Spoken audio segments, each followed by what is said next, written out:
I watch a new film every other day. Follow along for recommendations and reviews. Today, I just finished watching this short film titled Before We Fall Asleep that is showing on Zikoko as part of the Zikoko Life series. On the VDK Film Club, we are going to watch all three of these films. We watched the first one, Siram, last. This is the next one. And then when the next one comes, we'll also watch that one.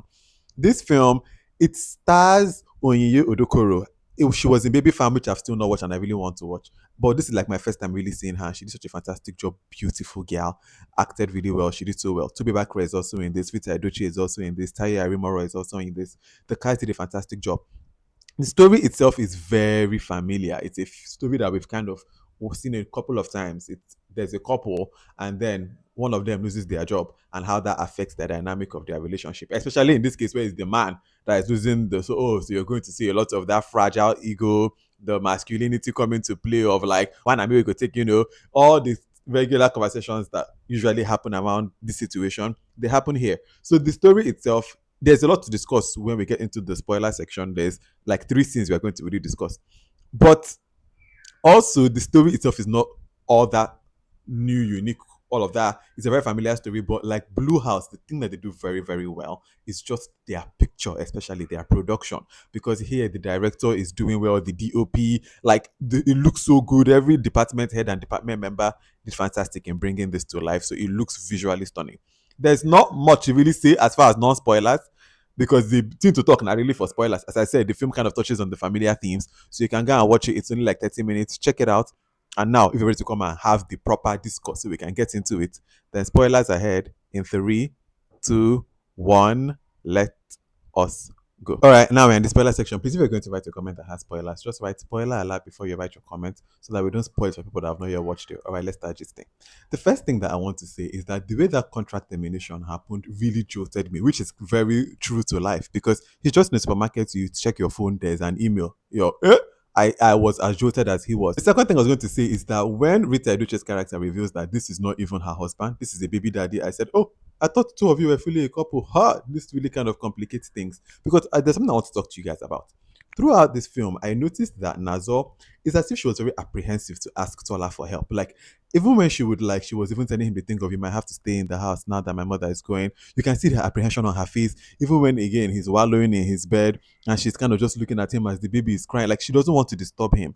And I was like, it's bad when, you have to be working on like eggshells around this man that you just don't want to disturb. And this is a reality of some of this dynamic. And when the end comes around, right? Because just to kind of fast forward to the end, when at the end he kind of threatens her with leaving, that like, oh, if you don't see my value or whatever, I'm going to just go. You can see her fears like corroborated, because I find that sometimes in this situation, it's so crazy to me how many fathers are just willing to leave. They're just willing to. They threaten leaving. Like, oh, since you don't, since I'm not doing anything good, I'm just going to walk away from my child's life. The fact that this is even a common threat for some fathers is crazy to me, because you can see that maybe that is a reason why she was kind of walking on eggshells around his emotions and his feelings, because you don't want the man to even just up and leave this dynamic. Another thing I want to talk about is just the way Tola really just allowed his self pity, his own sadness, his own wallowing to just completely, like the fact that this baby was crying and he was not even hearing it. Another thing I find funny is when men will do one thing, like when he just bathed that baby. And that was it. And he was like, okay, mission accomplished for the day. And after that, you just neglect the other tasks. Like, you just go and sleep because you've done one thing. It's so hilarious to me. Like, what? Then we have to talk about the supermarket scene. When the cashier says, okay, sir, your bill is 250,000 naira. And then Nazo brings her card. And then he now starts talking about, you should have hidden my shame. I felt embarrassed. Kinikon, kinikon. I want to talk to you guys because I was like, what does Nazo even do in a situation like this? Because on the one hand, yes, they say be supportive partner, listen to your partner's claims and his worries and try and soothe him. But also when he's talking something, because this is so about his ego. Because I was just saying that if he had it, it wouldn't have been such a big deal. The issue is it is a big deal now because he does not have. That's the truth of the matter.